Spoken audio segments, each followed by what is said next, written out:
Halo guys, perkenalkan kami dari kelompok Cuan, mata kuliah penilaian aset keuangan KPA. Perkenalkan, nama saya Esther. Halo, perkenalkan nama saya Agus Maria Margareta dengan NRP 130219062. Nama saya Brian. Halo, perkenalkan nama saya Claudio. Sebelum memulai videonya, kelompok kami mau memberikan disclaimer on terlebih dahulu kepada teman-teman dan Bapak Ibu bahwa video ini bukan merupakan suatu ajakan untuk kawan-kawan membeli saham ini. Dapat kita lihat pada tabel of content di samping bahwa kelompok kami akan menyajikan analisis dari perusahaan Antam mulai dari company profile, company size, benchmarking, hingga trend dan cross section. Perusahaan Antam sendiri didirikan pada tanggal 5 Juli tahun 1968 yang merupakan perusahaan terkemuka di Indonesia yang bergerak pada bidang sumber daya alam. Kegiatan operasi yang terintegrasi secara vertikal yaitu mulai dari eksplorasi, penambangan, peleburan, pengolahan, pemurnian, dan pemasaran komoditas utama. Komoditas utama perusahaan adalah ferronikel, biji nikel, emas, perak, bauxit, alumina, batu bara, dan jasa pengolahan dan pemurnian logam mulia. Dapat kita lihat pada saat ini, saham Antam mayoritas dipegang oleh PT Indonesia Asahan Aluminium Persero sebesar 65% dan sisanya dipegang oleh masyarakat.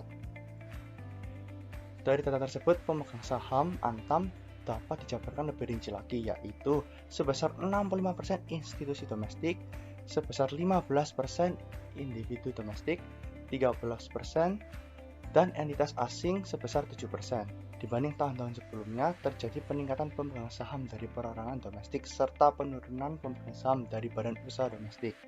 Kegiatan utama dari perusahaan ini sendiri berasal dari industri jasa, dagang, dan pengangkutan hasil pertambangan yang didominasi dari segmen logam mulia dan pemurnian yang mempunyai kontribusi sebesar 71,71% dan nikel sebesar 23,85% dan lain-lainnya sebesar 4,44%. Selanjutnya, Common Size. Common Size Financial Statement adalah analisis yang disajikan dalam bentuk persentase dari setiap komponen aktiva. Analisis ini akan menghitung tiap pos dalam laporan laba rugi dan neraca sampai proporsi total penjualan atau total aktiva terlihat. Analisis Common Size.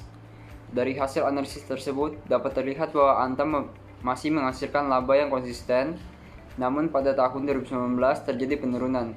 Hal ini dikarenakan terjadi pelonjakan beban pokok penjualan sebesar 37,15% atau setara dengan 28,27 triliun pada tahun 2019. Beban pokok penjualan dan beban-beban Antam juga masih relatif stabil setiap tahunnya meskipun sempat mengalami pelonjakan pada tahun 2019. Pada tahun 2019, dividen payout Antam melonjak. Hal ini dikarenakan Antam memutuskan untuk membagikan presentasi dividen yang lebih besar dibandingkan tahun lainnya. Selain itu, pemegang saham juga menyetujui untuk membagikan laba ditahan sebesar 126 miliar kepada pemilik entitas induk. Yang ketiga, proses benchmarking keuangan. Pada proses ini tidak hanya mengidentifikasi kinerja yang tidak sesuai standar, anomali dalam biaya, produktivitas dan rasio keuangan, tetapi juga dapat membantu menemukan penyebab yang mendasarinya. Terdapat 3 jenis proses benchmarking keuangan. Yang pertama, historical subject benchmarking. Yang kedua, benchmarking to industry norms. Yang ketiga, financial ratio analysis. Pada analisis Antam, kami menggunakan historical subject benchmarking, yaitu membandingkan data sebelumnya dengan data saat ini. Pada tahun 2019 sampai tahun 2020 mengalami peningkatan market capital sebesar 152%.